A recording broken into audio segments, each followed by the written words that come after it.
अब हम देखेंगे क्वेश्चन नंबर 6।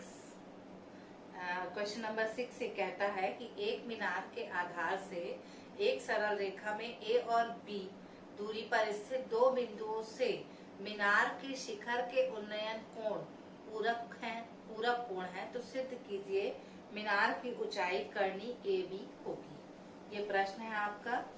तो प्रश्न को एक बार फिर पढ़ लेते हैं। एक मीनार के आधार से एक सरल रेखा में ए और बी दूरी पर स्थित दो बिंदुओं से मीनार के शिखर के उन्नयन कोण पूरक कोण है। इसमें यही एक पॉइंट है ट्विस्ट का।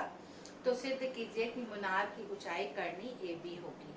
सिद्ध करने वाले जो गणित रहते हैं वो कंपैरेटिवली इजी होते हैं, क्योंकि उसमें हमको मालूम रहता है कि हमको ये आंसर लाना है।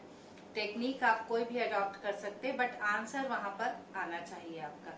पर यह भी बात है कि टेक्निक जो है वो लॉजिकल होना चाहिए, इलॉजिकल नहीं। ठीक है, तो आपको सिद्ध करना है कि जो ऊंचाई है वो करनी ए बी होगी। ठीक, अब ये अपन ने ले लिया मीनार।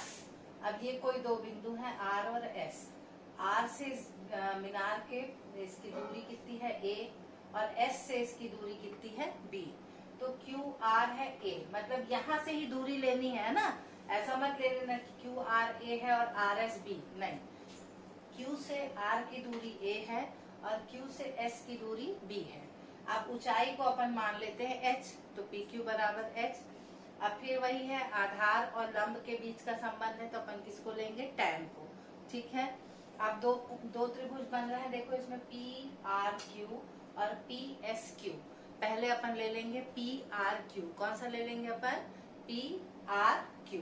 अभी छोटा त्रिभुज ले लिया अपन ने, तो टैन थीटा होता है लंब बटे आधार। टैन थीटा अपन ले लेंगे यहाँ से P Q upon Q R. देखो लंब है आपका पी क्यू, आधार है पी आर, ये हो गया एच बाय ए। ठीक है, अब टैन थीटा बराबर एच बाय ए हो गया।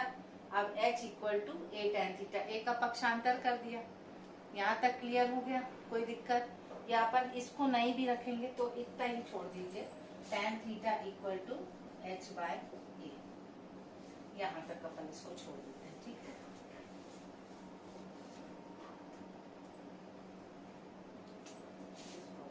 फर्स्ट। ठीक, अब यहाँ पर देखिए ये कोण अपन ने क्या माना, थीटा। ठीक, अब इसमें जो प्रश्न का वो जो हिस्सा था उसको मैं पढ़ देती हूँ कि मीनार के शिखर के उन्नयन कोण, मैंने इस बिंदु से जब हम मीनार के शिखर को देख रहे हैं और इस बिंदु से भी जब हम मीनार के शिखर को देख रहे हैं, तो ये जो दोनों कोण बन रहे हैं उन दोनों कोण क्या है, आपस में पूरक कोण है। अब पूरक कोण क्या होता है, जब इन्हीं दो कोणों का योग 90 अंश हो तो वो क्या कहलाते हैं, पूरक कोण। ठीक है ना, जब भी किसी दो कोणों का योग कितना हो, 90 अंश हो, तो वो क्या कहलाते हैं, पूरक कोण। तो ये कोण जो आर पे बन रहा है, जो कोण एस पे बन रहा है, दोनों क्या है, पूरक कोण। तो पूरक कोण में अभी मैंने बताया कि इन्हीं दो कोणों का योग कितना होता है, 90 अंश। तो मान लो ये एक कोण है थीटा, दूसरा कोण है एक्स, इनका योग कितना चाहिए हमको, 90 अंश। तो एक कोण तो आपने थीटा ले लिया, एक्स ये कैसे निकालेंगे, तो अपन थीटा को क्या कर देंगे, पक्षांतर। तो x बराबर कितना हो जाएगा, 90 माइनस थीटा। आया समझ में? तो दूसरा कोण कितना हो जाएगा, 90 माइनस थीटा। इस कॉन्सेप्ट को मैंने आपको जब त्रिकोणमिति सरल समीकरण अपन समझ रहे थे और अनुपात भी समझ रहे थे, उस समय मैंने आपको ये कॉन्सेप्ट समझाया था। अगर याद नहीं होगा तो आप पीछे जाकर वो वीडियो को फिर से देख सकते हैं और समझ सकते हैं। ठीक है, तो अब यहाँ तक ये हो गया आपका पहला समीकरण। अब ये त्रिभुज लेंगे अपन पी एस क्यू। ठीक है, त्रिभुज पी एस क्यू।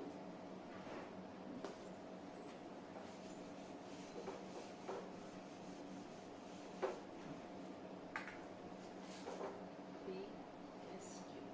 अब फिर यहाँ पे ले लेंगे अपन टैन थीटा। अब टैन थीटा ना लेके अपन क्या लेंगे, देखो यहाँ पर 90 माइनस थीटा। क्या लेंगे अपन, 90 माइनस थीटा।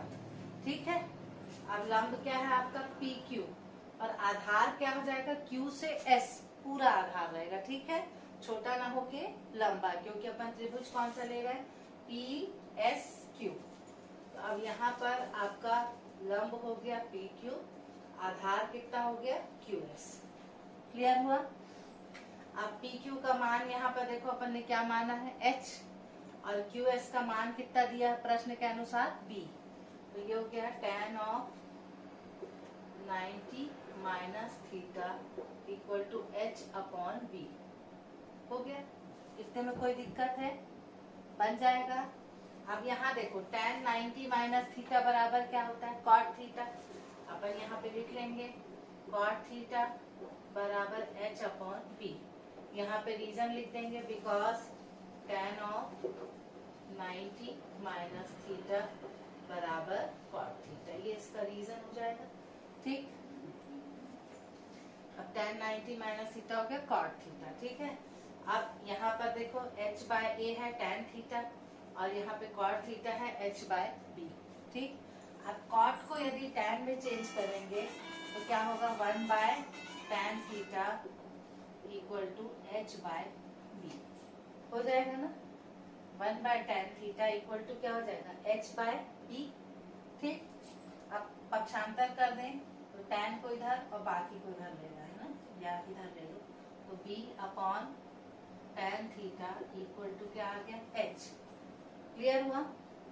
ठीक, क्या किया अपन ने cot थीटा का मान रखा, यहाँ पर फिर लिख देते हैं because cot theta equal to 1 upon tan theta. ठीक है, इस सूत्र से अपन ये ले आए। अब b का पक्षांतर कर दे तो h हो गया b अपॉन tan थीटा। अब यहाँ से अपन tan थीटा का मान लेते हैं। ठीक है, समीकरण 1 से tan थीटा का मान रखने पर क्या हो जाएगा, देखो tan थीटा क्या है h बाय a। क्या है tan theta h by a। b upon tan theta हो जाएगा h by a equal to h। हो गया? अब ये कहाँ आ जाएगा a ऊपर, तो ये आ जाएगा आपका ए बी अपॉन एच बराबर h। पक्षांतर कर देंगे तो ए बी बराबर क्या आ जाएगा एच स्क्वायर, तो h बराबर आ जाएगा करनी a इंटू बी। ये आपको सिद्ध करना था। आया समझ में? यहाँ लास्ट में लिख देंगे अपन हेंस प्रूव्ड। क्लियर हुआ? बस बहुत सिंपल है ये, दो जगह आपको चीजें याद रखनी है, बाकी बहुत सिंपल। यहाँ से tan थीटा का मान ही यहाँ पर अपन डालेंगे, इसके अलावा अपन कुछ नहीं करेंगे। ठीक है, दूसरे त्रिभुज में ये जो लिया था tan 90 माइनस थीटा बराबर h बाय b, अपन को सूत्र मालूम है tan 90 माइनस थीटा बराबर क्या होता है cot थीटा। तो tan 90 माइनस थीटा की जगह अपन ने क्या लिख दिया cot theta h by b। cot को किसके टर्म में चेंज किया अपन ने tan के, तो 1 by tan theta equal to h by b। ठीक है, अब tan थीटा की जगह tan थीटा का यहाँ से मान रख दिया h बाय a। ये नीचे है tan थीटा, तो मान भी नीचे आएगा h बाय a। a कहाँ चला जाएगा ऊपर, तो ये A B upon H equal to H हो गया। पक्षांतर कर देंगे तो A B equal to H square. Square हटेगा तो क्या लग जाएगा, रूट लग जाएगा या करनी लग जाएगा, जो भी आप बोले। तो h बराबर करनी ए बी, ये आ गया आपका आंसर। यही आपको सिद्ध करना। तो ये कंप्लीट हो गया आपका क्वेश्चन नंबर 6। आई होप आपको समझ में आया होगा। ठीक है, तो अब अपन देखेंगे नेक्स्ट क्वेश्चन।